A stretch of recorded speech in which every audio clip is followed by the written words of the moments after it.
Saudara, firman Tuhan ini, saudara, bagi saudara, dan juga biarlah saudara sampaikan lagi kepada anak-anak Tuhan dalam KKS saudara. Alangkah indahnya kalau semua anak-anak Tuhan menyambut panggilan Tuhan di dalam hidupnya. Ini adalah hal yang indah, saudaraku, dan hal yang sangat keberkatan, mensukacitakan hati dan membawa kita kepada persekutuan yang begitu indah dengan Tuhan. Saudara yang kekasih dalam nama Yesus, kita membuka Yesaya pasal 6 ayat 1 sampai 8. Kita akan membacanya bersama-sama. Yesaya pasal 6 ayat 1 sampai 8. Mari bersama-sama. Dalam tahun matinya Raja Uzia, aku melihat Tuhan duduk di atas takhta yang tinggi dan menjulang, dan ujung jubahnya memenuhi bait suci. Para serafim berdiri di sebelah atasnya, masing-masing mempunyai 6 sayap. 2 sayap dipakai untuk menutupi muka mereka, 2 sayap dipakai untuk menutupi kaki mereka, dan 2 sayap dipakai untuk melayang-layang. Dan mereka berseru seorang kepada seorang, katanya, Kudus, kudus, kuduslah Tuhan semesta alam, seluruh bumi penuh kemuliaannya. Maka bergoyanglah alas tempat ambang pintu disebabkan suara orang yang berseru itu, dan rumah itu pun penuhlah dengan asap. Lalu kataku, celakalah aku binasa, sebab aku ini seorang yang najis bibir, dan aku tinggal tengah-tengah bangsa yang najis bibir. Namun mataku telah melihat Sang Raja, yakni Tuhan semesta alam. Tetapi seorang daripada serafim itu terbang mendapatkan aku. Di tangannya ada bara yang diambilnya dengan sepit dari atas mezbah. Ia menyentuhkannya kepada mulutku serta berkata, lihat, ini telah menyentuh bibirmu, maka kesalahanmu telah dihapus dan dosamu telah diampuni. Lalu aku mendengar suara Tuhan berkata, siapakah yang akan kuutus dan siapakah yang mau pergi untuk aku? Maka sahutku, ini aku, utuslah aku. Saudara, Yesaya melihat Tuhan, luar biasa rupanya kalau kita melihat Tuhan. Saya percaya kalau kita melihat Tuhan, hidup kita tidak akan pernah sama lagi. Tuhan, Yesaya melihat Tuhan Yesus di dalam segala kebesaran, kemuliaan dan kuasanya yang luar biasa. Seluruh bumi penuh kemuliaannya. Ujung jubahnya dikatakan di sini memenuhi bait suci. Rupanya Yesaya melihat Tuhan yang besar, Tuhan yang berkuasa atas seluruh bumi. Biarlah kita melihat Tuhan sebagaimana Dia adanya. Biarlah kita melihat Tuhan Yesus sebagaimana Dia adanya sekarang. Kiranya Roh Kudus membukakan mata rohani kita, supaya kita lihat betapa besarnya kuasa Tuhan Yesus itu, betapa hebatnya Tuhan Yesus kita itu, dan betapa besar kuasanya bagi kita yang percaya. Kiranya Roh Kudus menerangkan mata rohani kita untuk ini, saudara. Kebanyakan orang Kristen sudah melihat, sudah mengerti mengenai kelahiran Tuhan Yesus di Bethlehem. Dia melihat Yesus sebagai seorang bayi, mungil, cantik tentunya, manis. Puji Tuhan, itu benar. Kita juga perlu melihatnya. Kemudian Tuhan bertambah-tambah besar, dan Dia mulai melayani. Dan kebanyakan orang Kristen mengerti, Yesus menyembuhkan. Yesus membuat mata yang buta melihat, telinga yang tuli mendengar, yang terikat dibebaskan, yang timpang berjalan, yang lumpuh berjalan, bahkan orang mati dibangkitkan. Lazarus yang telah 3 hari mati dibangkit oleh Tuhan Yesus, dia mengerti. Dia melihat Yesus hanya sampai pada tahap tersebut, saudaraku. Itulah Yesus pada waktu Dia dalam keadaan tubuh manusia. Bukanlah Yesus dengan segala kemuliaan dan kuasanya. Bukanlah Tuhan dalam tubuh kemuliaannya. Lalu boleh jadi orang itu punya iman. Tuhan tidak berubah. Dia bisa menyembuhkan saya, bisa membebaskan saya daripada ikatan. Bagus, saudaraku. Itu semua tidak salah. Memang kita juga harus melihat Yesus seperti itu. Tapi itu saja tidak cukup. Beberapa orang maju lebih jauh lagi, dia melihat Yesus mengangkat semua dosanya menjadi substitusi kita. Mati di kayu salib, darahnya dicurahkan Kemudian dikuburkan, pada hari ketiga bangkit daripada kematian. Yesus hidup, dia percaya Yesus hidup. Haleluya. Dan lebih maju lagi, berarti Yesus nyata, karena dia hidup, dia mendengarkan dan menjawab doa kita. Haleluya. Puji Tuhan, saudaraku. Saudaraku, namun wahyu seperti ini, saudaraku, tidak cukup. Tidak cukup untuk membangun iman yang kita butuhkan untuk melakukan pekerjaan yang besar buat Tuhan. Tidak cukup, saudaraku, buat iman yang kita butuhkan untuk menghancurkan pekerjaan setan dan membangun kerajaan sorga. Saudara yang kekasih dalam nama Yesus, kalau begitu sebagaimanakah kita melihat Yesus? Sebentar kita akan lihat dari firman Tuhan yang tertulis dalam kitab Nabi Yesaya tadi, saudara. Tetapi sebelumnya saya perlu mengatakan kepada saudara, ada juga orang Kristen yang sama sekali, saudaraku, tidak melihat Yesus lagi. Yang demikian ini harap bertobat. Apakah yang dia lihat? Dia sudah dipenuhi dengan persoalan-persoalan hidupnya. Boleh jadi persoalan penyakit, keberatan yang lain. Boleh jadi persoalan keuangan. Boleh jadi persoalan rumah tangga. Boleh jadi persoalan perkelahian. Penyakit-penyakit yang ganas, kanker, tumor telah mengikat mereka, sehingga mereka tidak memandang lagi kepada Yesus. Sebenarnya pada saat itulah dia paling perlu untuk berserah kepada Tuhan Yesus dan melihat Yesus dalam keadaannya yang sesungguhnya, sebagaimana dia ada pada saat sekarang ini, pada akhir zaman ini. Bagaimanakah Yesus itu dan apakah yang bisa dia perbuat? Kita perlu melihat itu, saudaraku, supaya iman kita betul-betul, saudaraku, bersandar kepadanya. Saudara, Nabi Yesaya melihat Tuhan, dikatakan tinggi di atas takhta, duduk di atas tahta yang tinggi, dikatakan, dan menjulang, dan ujung jubahnya memenuhi bait suci. Hanya ujung jubahnya memenuhi bait suci. Boleh jadi pun Yesaya tidak dapat menerangkan dengan kata-kata manusia ini betapa besarnya Yesus yang dia lihat itu, saudara. Tetapi itu membuat Nabi Yesaya berubah, sehingga Nabi Yesaya berkata, celakalah aku, karena aku seorang yang berdosa dan tinggal di antara orang yang berdosa. Apakah lagi yang dilihat oleh Nabi Yesaya? Serafim yang mempunyai 6 sayap. Dengan 2 sayap dia menutupi wajahnya, 2 sayap dia menutupi kakinya, dengan 2 sayap dia terbang.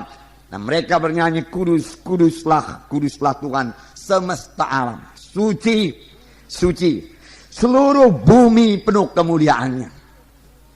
Yesaya melihat seluruh bumi yang kita katakan besar ini, saudaraku, penuh dengan kemuliaan Tuhan. Seluruh bumi penuh dengan kemuliaan Tuhan. Bisakah Tuhan memenuhi seluruh bumi dengan kemuliaannya, saudaraku? Bisa. Dia sangat besar. Bisakah Tuhan memenuhi seluruh bumi dengan kuasanya, saudaraku? Bisa. Bisakah Tuhan memenuhi seluruh bumi dengan firman-Nya? Bisa.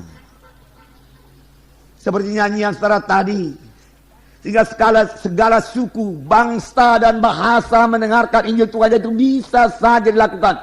Karena bumi ini kecil di hadapan Tuhan, saudaraku. Dia begitu besar, saudara. Ini yang perlu kita lihat. Tuhan kita itu, saudaraku, Tuhan yang besar, Tuhan yang hebat, Tuhan yang perkasa, Tuhan yang tidak bisa dikalahkan. Tidak ada Allah seperti Dia. Dikatakan di sini seluruh bumi penuh kemuliaannya. Maka bergoyanglah alas pintu, ambang pintu, disebabkan suara orang yang berseru itu. Dan rumah itu pun penuhlah dengan asap. Lalu kataku, celakalah aku, binasa aku. Kemuliaan Tuhan membuat Yesaya menyadari dirinya orang yang tidak layak, orang berdosa. Sucian Tuhan memenuhi tempat itu. Tidaklah sulit bagi Tuhan untuk memenuhi dunia yang kita katakan sekarang penuh dengan dosa. Untuk dipenuhi Tuhan dengan kesucian dan kemuliaannya. Yang memang nanti pada satu saat akan laksanakan Tuhan. Amin, saudara. Begitu besarnya Tuhan kita itu. Supaya kita melihat Dia.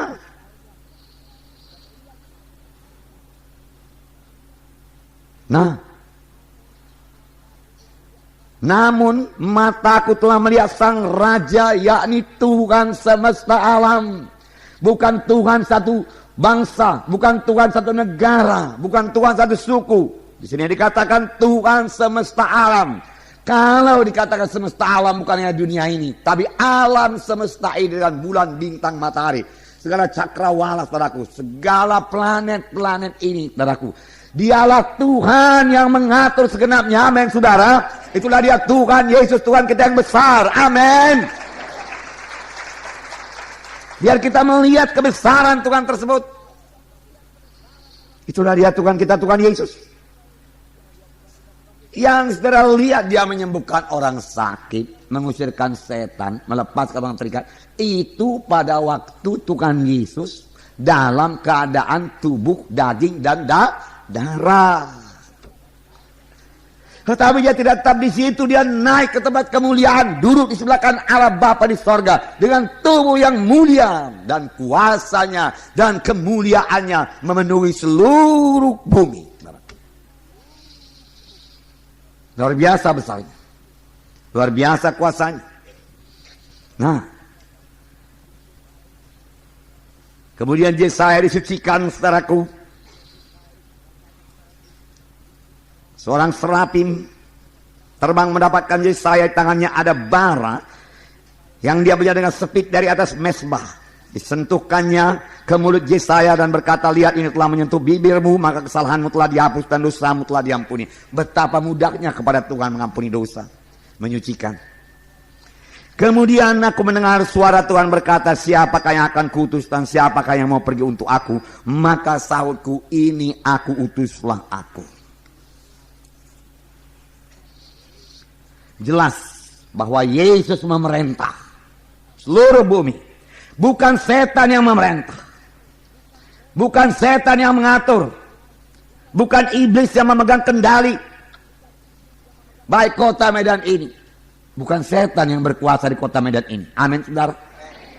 Bukan setan yang mengendalikan Indonesia ini, Tuhan. Apalagi anak-anak Tuhan di Indonesia ini berdoa, maka berkat Tuhan akan turun kepada seluruh Indonesia ini. Roh Kudus akan bertambah-tambah aktif seluruh Indonesia yang bawa jiwa-jiwa kepada pertobatan. Amin, saudara. Tuhan kita yang memerintah. Dia telah mengalahkan maut, Dia telah mengalahkan setan, menghancurkan pekerjaan setan. Amin, saudara. Dia yang memerintah. Setan sudah dilucuti sekarang. 2000 tahun yang lewat setan sudah dikalahkan. 2000 tahun yang lewat senjatanya sudah dilucuti. Dia sebagai tawanan yang kalau pada waktu dari kerajaannya dikalahkan, maka seluruh tentaranya, seluruh rakyatnya disuruh berbaris masuk ke dalam kota yang menang itu tanpa senjata lagi, diikat semuanya. Demikian keadaan setan pada zaman sekarang ini, saudaraku.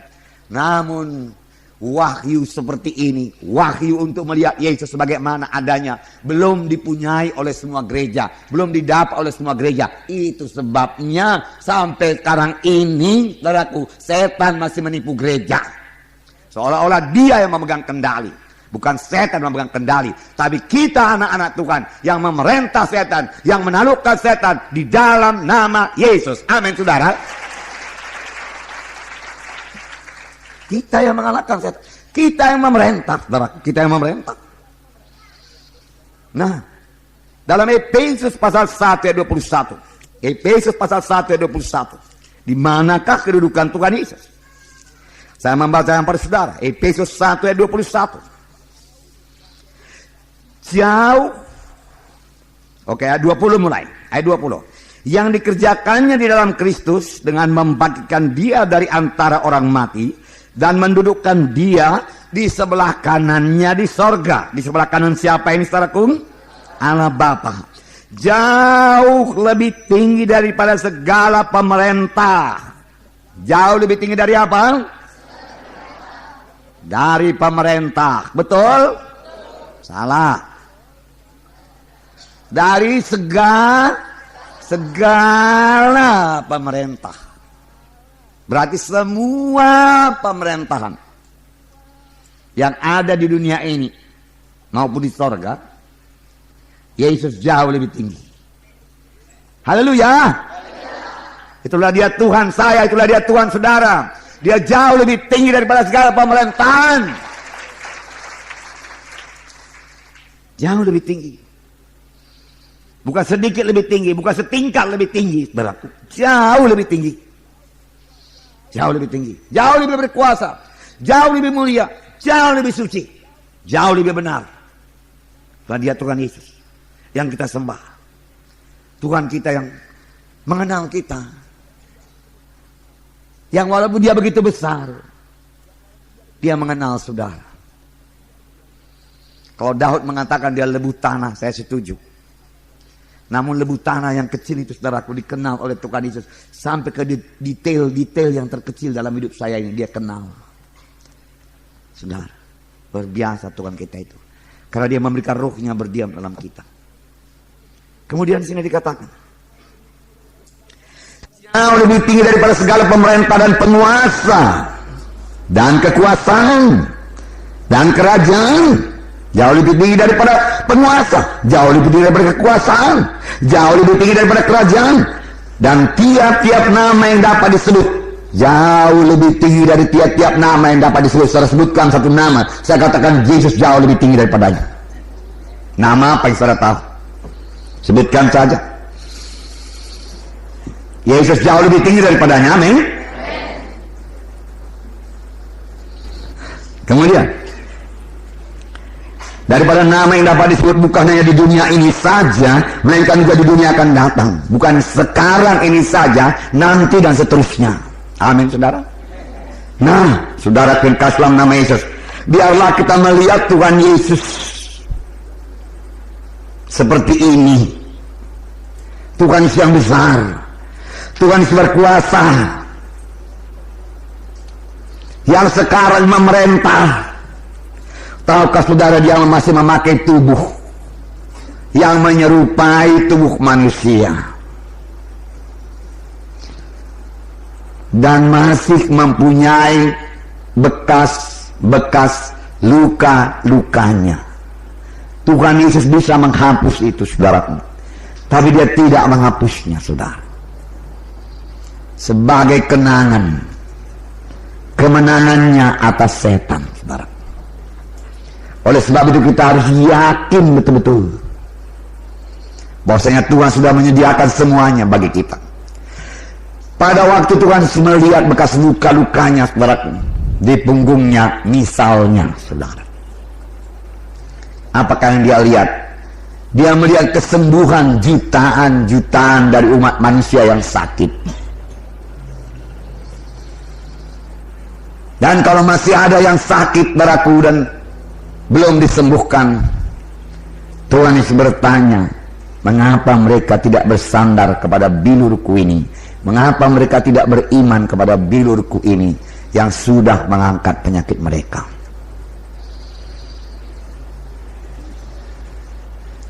Pada waktu Yesus melihat, saudaraku, bekas paku di tangannya itu sebagai kenangan kemenangannya atas setan, dan semuanya itu disediakannya bagi saudara.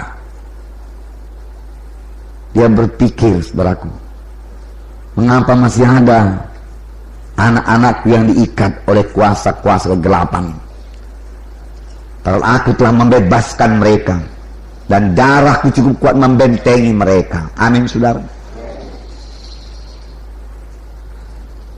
Cukup, saudaraku, cukup.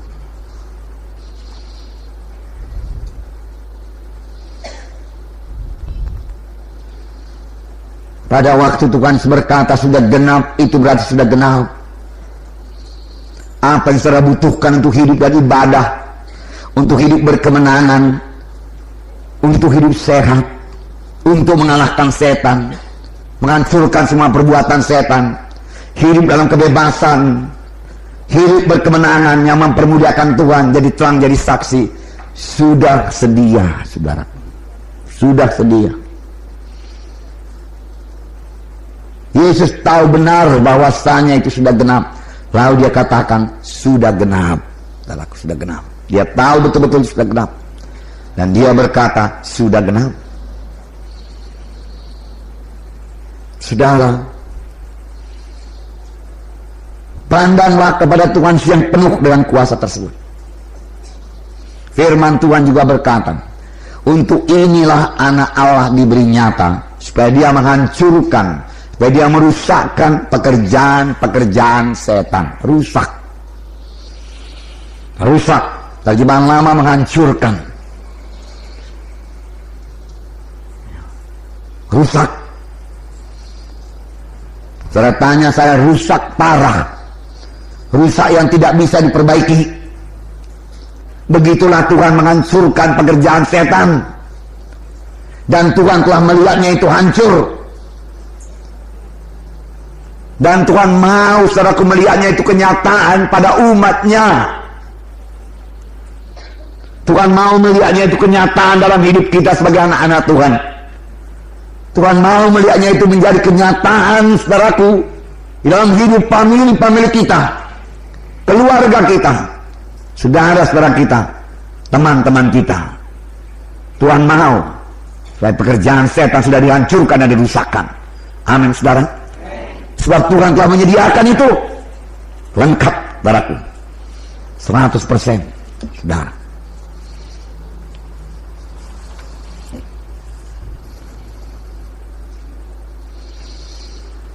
Dan lihatlah Yesus pada saat ini menjadi kepala daripada gereja, dan seluruh kepenuhan Allah ada dalam dia. Saudara, dengan memandang Tuhan seperti ini, saudaraku, dan saudara mengerti bahwasanya dia sangat berkuasa, saudara boleh bertindak dengan iman yang penuh untuk mengalahkan setan di dalam nama Yesus. Amin, saudara. Saudara tentunya tidak perlu khawatir lagi, tidak perlu bimbang lagi, karena saudara tahu siapa yang mendekati saudara. Tuhan yang luar biasa, yang berkata, aku menyertai kamu sampai kepada akhir zaman. Maka mereka itu pun pergilah, dan Tuhan menyertai mereka itu sampai kepada akhir zaman, dan meneguhkan firman itu dengan kuasa dan tanda ajaib. Saudara, tidak sulit bagi Tuhan yang besar itu untuk mengadakan tanda ajaib, tanda mujizat, saudaraku. Bahkan sebenarnya, saudara, kalau seorang hamba Tuhan berkata, tanda ajaib, tanda mujizat, kesembuhan penyakit, mengusir setan, sebagaimana dilaksanakan oleh Tuhan Yesus, orang timpang berjalan benar, adalah mujizat yang paling kecil yang dilaksanakan oleh Tuhan Yesus. Dia akan mengerjakan mujizat yang lebih besar. Mujizat yang lebih besar, misalnya pada waktu komunis ambruk, itu mujizat Tuhan yang lebih besar, walaupun bukan yang terbesar. Tuhan masih sanggup mengadakan mujizat yang lebih besar daripada itu. Amin, saudara. Jadi kalau firman Tuhan berkata seluruh bumi penuh kemuliaannya, itu pasti jadi. Seluruh suku, bangsa, dan bahasa mendengarkan firman Tuhan itu mesti jadi, nggak bisa enggak. Tuhan berkuasa menjadikannya, saudara. Amin, saudara. Haleluya. Walau bagaimana pada halangan pada saat ini, tantangan-tantangan yang ada pada saat ini, yang menantang pekabaran Injil sebagai singa yang mengaum-ngaum, saudaraku. Saudara, sebenarnya dialah musuh yang sudah dikalahkan. Dan kalau kita memiliki iman yang teguh, yang memandang kepada kebesaran Tuhan, saudaraku, saudara, Tuhan pasti memberikan kita kemenangan. Amin, saudara. Pasti memberikan kita kemenangan. Nah, mari kita lihat, saudaraku, Keluaran. Apa pula hubungannya buku Keluaran? Saya mau menceritakan pada saudara mengenai kebesaran Tuhan yang dinyanyikan oleh Miriam. Saudara boleh baca semuanya ini. Saya akan membacakan beberapa ayat saja kepada saudara. Sebenarnya ini bukanlah pekerjaan Tuhan yang terbesar. Kalau semua pekerjaan Tuhan dikerjakan, apa yang dikatakan dan perbuat, seluruh bumi, seluruh kitab dalam dunia yang tidak cukup memuatnya. Karena dia sangat besar, sangat luar biasa. Amin, saudara. Sudahkah saudara mulai melihat kebesaran Tuhan itu? Kemuliaan Tuhan, saudara. Kekuasaan Tuhan yang luar biasa, saudara. Yang menyebabkan saudara nanti begitu yakin memakai dalam nama Yesus. Tidak ada kebimbangan lagi, mujizat Tuhan pasti terjadi. Amin, saudara. Ya. Pada waktu Tuhan dalam keadaan tubuh manusia, dia tidak pernah bimbang. Sebab dia kenal Bapaknya. Dia kenal betapa besar Bapaknya, betapa berkuasa Bapaknya. Dia tahu Bapaknya akan menggenapkan firman yang dia ucapkan. Oleh sebab itu Yesus tidak pernah ragu-ragu untuk berkata kepada orang buta, melihatlah engkau. Orang buta itu melihat. Sebab itu kecil saja kepada Bapaknya, kecil kepada Yesus.